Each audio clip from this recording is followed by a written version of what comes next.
Assalamualaikum warahmatullahi wabarakatuh. USM News kembali hadir menjumpai Anda. Beragam informasi menarik akan kami sajikan untuk Anda selama 30 menit ke depan. Bersama saya Pandu Chandra dan berikut USM News selengkapnya.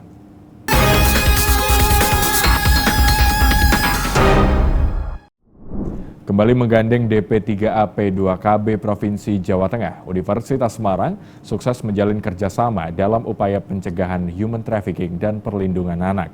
Selain memperkuat Tridharma Perguruan Tinggi, kerjasama ini juga berfokus pada upaya pencegahan tindak pidana perdagangan orang.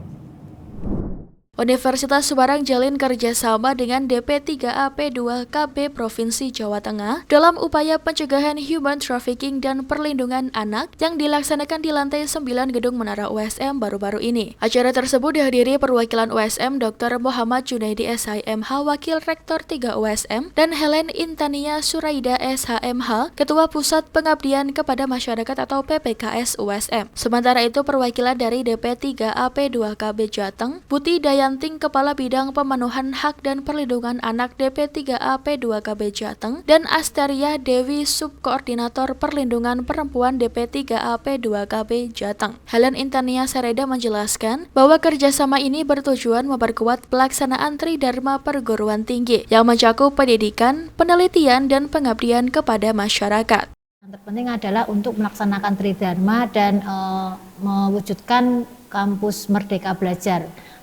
Nantinya anak-anak mahasiswa di Universitas Semarang itu bisa melakukan magang di sana, sehingga ketika nanti lepas atau sudah lulus dari Universitas Semarang, dengan magang di dinas ini mereka menjadi siap untuk bisa bergerak atau terjun langsung di dunia kerja. Sementara itu, Kepala Bidang Pemenuhan Hak dan Perlindungan Anak DP3AP2KB Jateng, Putih Dayanting mengungkapkan, tema seminar ini berfokus pada upaya pencegahan TPPO yang menjadi salah satu prioritas utama dalam kegiatan 16 hari anti kekerasan terhadap perempuan. Melaksanakan kegiatan 16 hari anti kekerasan terhadap perempuan, dalamnya terdapat beberapa rangkaian kegiatan ya. Dan di tanggal 25 ini juga merupakan Hari Internasional Penghapusan Kekerasan terhadap Perempuan, sehingga pada kali ini sangatlah tepat jika kami mengambil tema bahwa kegiatan ini dalam upaya pencegahan tindak pidana perdagangan orang atau TPPO, juga kalau istilah internasional human trafficking. Diharapkan program ini nantinya dapat menciptakan lingkungan yang lebih aman dan mendukung kesetaraan gender di Jawa Tengah. Meskipun harus mengajukan keringanan biaya perkuliahan selama masa pandemi COVID-19 karena masalah ekonomi dalam keluarganya, hal tersebut tidak menyurutkan semangat Dika Salma Laili dalam menempuh pendidikannya. Dika berhasil didapuk sebagai wisudawan terbaik program studi Sistem Informasi dalam wisuda ke-70 Universitas Semarang. Dinobatkan menjadi wisudawan terbaik dari program studi Sistem Informasi Fakultas Teknologi Informasi dan Komunikasi dalam wisuda ke-70 Universitas Semarang pada Selasa 26 November 2024, Dika Salma Laili berhasil meraih IPK 3,96 dengan predikat cum laude. Gadis kelahiran Semarang 30 Juli 2002 itu menyelesaikan kuliah selama 8 semester dan masuk ke dalam kategori lulus tepat waktu. Dika menyampaikan alasannya memilih prodi Sistem Informasi serta mengungkapkan rasa bahagianya selama menempuh pendidikan di USM. Saya memilih Sistem Informasi di USM karena di masa depan semakin banyak pekerjaan yang membuka lowongan tentang teknologi, sehingga bisa mengapply ke beberapa bidang pekerjaan. Selain memiliki prospek kerja yang banyak dibutuhkan, Dika juga menyampaikan keunggulan dari USM dalam segi terjangkaunya biaya perkuliahan. Selama masa pandemi, pekerjaan orang tuanya sebagai buruh mulai terganggu. Hal tersebut mendorongnya untuk meminta keringanan pada USM. Selain itu, selama masa kuliahnya, Dika juga berkesempatan menjadi asisten dosen yang menurutnya adalah pengalaman yang sangat berharga. Waktu dulu semester awal minta keringanan ke Pak Rektor tentang biaya itu buat kuliah, dan alhamdulillah dikasih. Ya pernah jadi asistennya dosen Pak Saiful, selama 1 semester, pernah coba ngajar praktikum juga, bikin materi sama PowerPoint dan membantu segala hal dari Pak Saiful. Pengalaman bisa itu ya, kalau ada banyak pekerjaan di waktu yang mepet bisa diselesaikan dengan tepat waktu dan bisa mengejar deadline. Menjadi bentuk dukungan dalam penyelenggaraan Pilkada 2024, PLN, UP2D Jateng, dan DIY menggelar apel siaga pengamanan suplai listrik. Total sebanyak 738 lokasi titik pengamanan kelistrikan. Dalam rangka mendukung kelancaran Pilkada serentak 2024, PLN UP2D Jateng dan DIY menyelenggarakan apel siaga pengamanan suplai kelistrikan yang diikuti dengan gelar peralatan operasional. Kegiatan ini dihadiri oleh seluruh pegawai serta tenaga alih daya atau TAD dari bagian fasilitas operasi dan bagian pemeliharaan di lingkungan PLN UP2D Jateng dan DIY. Kesiapan personil, peralatan, serta prosedur operasional dalam menjaga keandalan pasokan listrik selama pelaksanaan Pilkada serentak menjadi poin utama dengan periode siaga mulai 24 hingga 30 November 2024. Manajer PLN UP2D Jateng dan DIY Munawir Hakim menyatakan bahwa keandalan suplai listrik adalah elemen krusial dalam mendukung suksesnya pesta demokrasi. Total ada 738 titik lokasi pengamanan yang terdiri dari 2 KPU Provinsi, 40 KPUD, 42 kantor Bawaslu, dan 654 PPK yang tersebar di wilayah Jawa Tengah dan DI Yogyakarta. PLN UP2D Jateng dan DIY juga menyiapkan titik siaga yang berada di 83 gardu induk serta menyiapkan 2 posko dengan jumlah personil 76 pegawai, 150 TAD, 3 tim vendor Prevkor, dan 35 unit UPS. Munawir Hakim menegaskan sebagai garda terdepan dalam pelayanan kelistrikan yang handal, PLN UP2D Jateng dan DIY mempersiapkan dengan matang dan mendukung pelaksanaan Pilkada serentak 2024 tanpa gangguan, memberikan kontribusi nyata dalam menciptakan pesta demokrasi yang akan sukses dan lancar.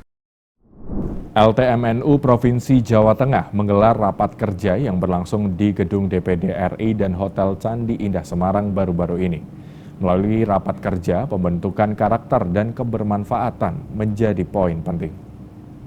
Sebanyak 80 peserta dari berbagai kabupaten dan kota yang tergabung dalam pengurus Lembaga Takmir Masjid Nahdlatul Ulama mengikuti rapat kerja yang digelar LTMNU Provinsi Jawa Tengah di Gedung DPD RI dan Hotel Candi Indah Semarang baru-baru ini. Kegiatan yang dibuka Wakil Sekretaris Pengurus Wilayah Nahdlatul Ulama Jateng Muhammad Fahsin MSI ini dihadiri anggota DPD RI Dr. Abdul Kholik SHMSI, pengurus LTMNU Jateng serta tamu undangan. Dalam sambutannya, Muhammad Fahsin mengatakan program-program yang disampaikan dalam rapat kerja LTMNU Jawa Tengah ini bisa membentuk karakter. Di 2 peran inilah saya berpesan kepada teman-teman yang melaksanakan rapat kerja LTMNU Jawa Tengah ini bisa bagaimana program-programnya itu membentuk karakter, mewujudkan masjid benar-benar sebagai hifdzuddin dan wasiah satu dunia. Sementara itu, anggota DPD RI Dr. Abdul Kholik mengungkapkan bahwa raker ini sangat strategis bagi LTMNU PWNU Jawa Tengah dalam rangka mengkonsolidasi dan merumuskan program-program yang strategis ke depannya.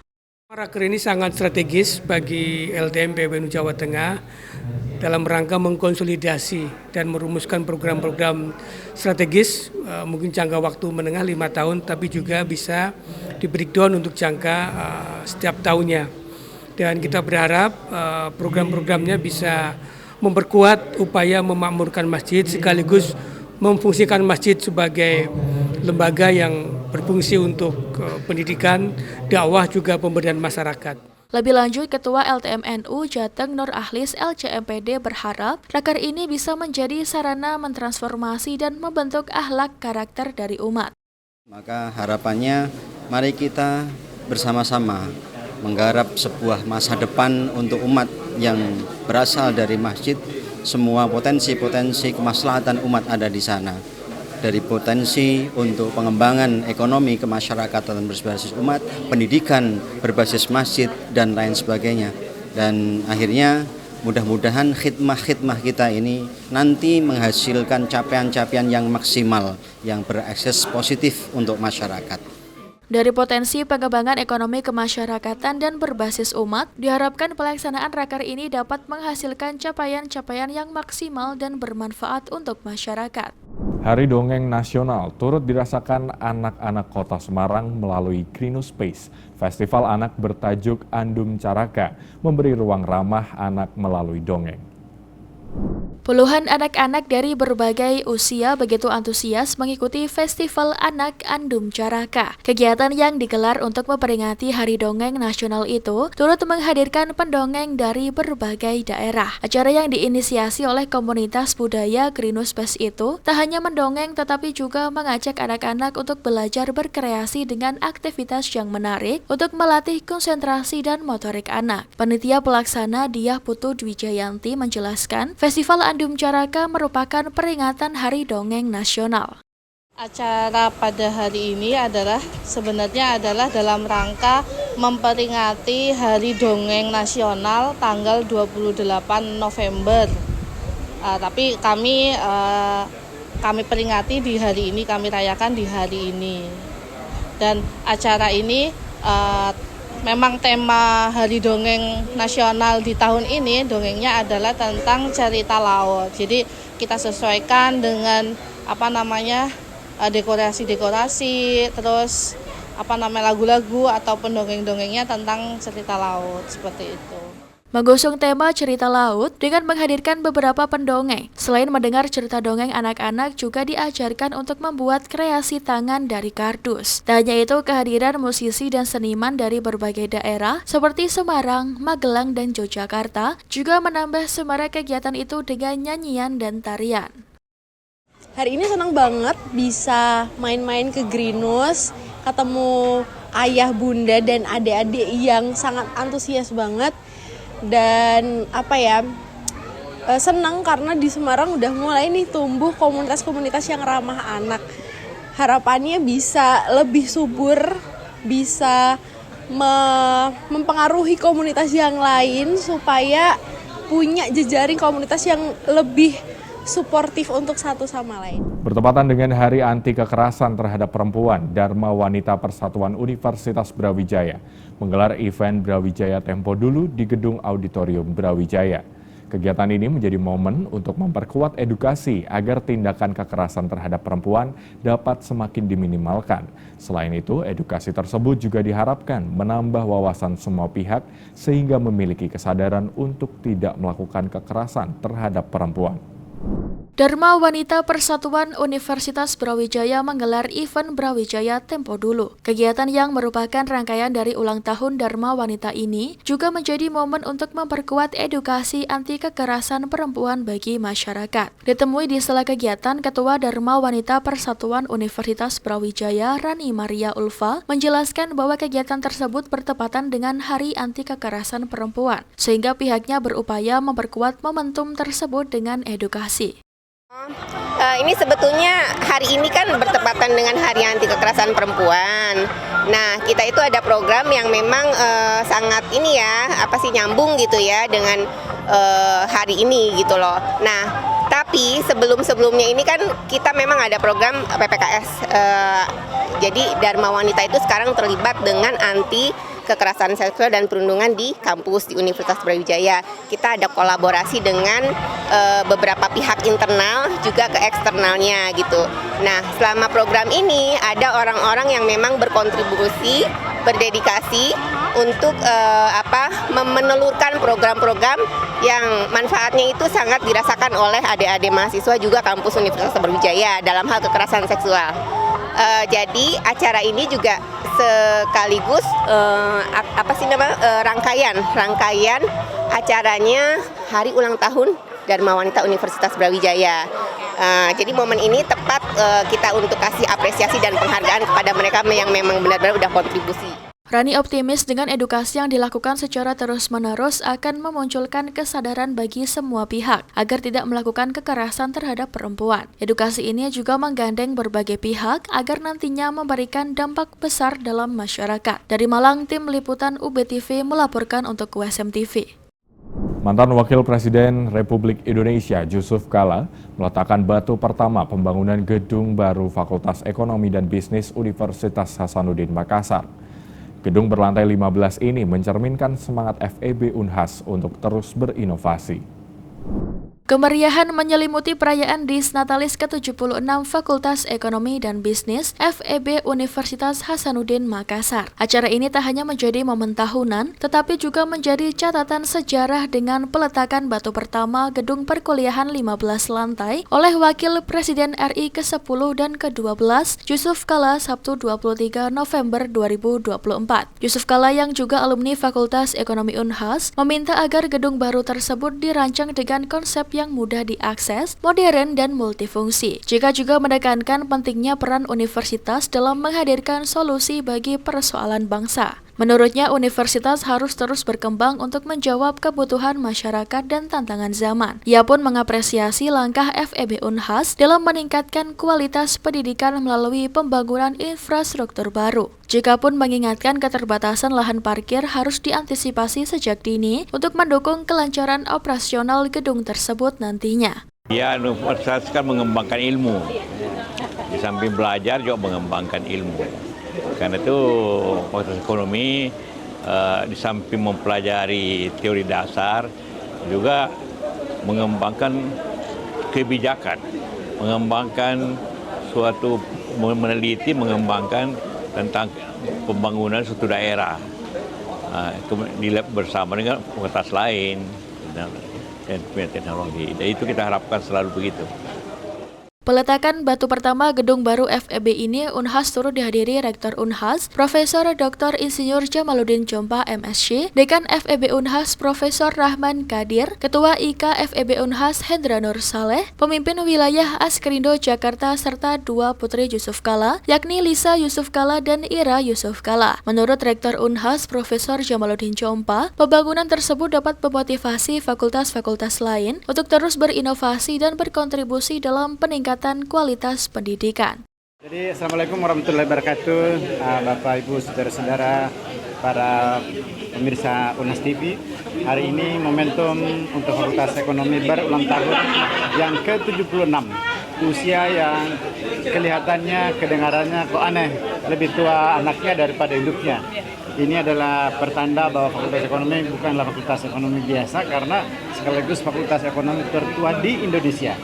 Sehingga wajar kalau di ulang tahunnya yang ke-76 ini, momentum ini kita peringati kembali, kita ingatkan kembali, kita semangati kembali untuk Fakultas Ekonomi Bisnis Unhas untuk selalu menjadi di top of Indonesia. Harus bisa dibuktikan dalam berbagai dimensi, bukan hanya akademik, tapi juga non-akademik. Dan tentu di hari ulang tahun yang ke-76 ini, Pak Dekan, terima kasih telah merancang menghadiahi para penerusnya, para keluarga besar Fakultas Ekonomi tentu dan juga Unhas, suatu fasilitas modern yang insya Allah akan mulai dibangun tahun ini atau awal tahun depan, suatu gedung modern yang berlantai 15 menandai era baru Universitas Hasanuddin, juga diawali dari Fakultas Ekonomi yang berani melebihi 10 tingkat ya, dan itu adalah simbolik juga bahwa semangat Unhas bukan lagi semangat biasa tapi semangat untuk tumbuh berkembang, maju terus. Dan tentu kita butuhkan sumber daya manusia yang semakin unggul juga ya. Jadi nanti gedungnya megah, dosennya keren-keren, pendidiknya juga hebat, tapi juga mahasiswa dan alumninya akan semakin keren. Oke, selamat Pak Dekan ya. Dalam kesempatan itu, Dekan FEB Unhas Profesor Rahman Kadir menyebut, pembangunan gedung baru ini bertujuan meningkatkan efektivitas waktu dan layanan perkuliahan. Saat ini FEB Unhas memiliki 3 lokasi kampus, yakni 2 di Tamalan Rea dan 1 di Baraya. Gedung baru di Tamalan Rea diharapkan dapat menjadi solusi atas fragmentasi lokasi yang ada. Fakultas Ekonomi dan Bisnis Unhas sendiri berusia lebih tua dari Unhas. Pada awalnya, FEB Unhas merupakan bagian dari Universitas Indonesia yang membagi fakultasnya ke beberapa daerah di Indonesia. Kini di usia ke-79, FEB Unhas terus menunjukkan komitmennya dalam mendukung kemajuan pendidikan tinggi di Indonesia. Pemirsa mulai berbisnis distribusi roti dan kue kering sejak 2005. Geliga Purnama, diaspora Indonesia di Woodbridge, Virginia, melayani distribusi ke 21 toko roti dan 14 toko kue di 5 wilayah rute. Bisnis yang nampaknya sederhana ini menurut Geliga memerlukan kerja keras karena waktu kerjanya sejak dini hari. Informasi ini sekaligus menutup perjumpaan kita di hari ini. Saksikan terus USM News hanya di USM TV. Saya Pandu Chandra dan seluruh kru yang bertugas pamit undur diri. Terima kasih. Wassalamualaikum warahmatullahi wabarakatuh. Roti-roti yang udah mau kadaluarsa itu kita taruh di depan itu. Ya, yang roti yang masih baru-baru itu di belakang. Pola orang-orang belanja di sini ya, mereka biasanya ngambil yang paling depan, terus ngambil di tempat yang paling gampang. Memahami pola berbelanja pembeli menjadi salah satu strategi dalam bisnis distribusi roti dan kue kering yang telah dijalankan Geliga Purnama sejak 2005. Ini bisnis kita semacam punya hak distributor dari pabrik roti dan cookies, snack.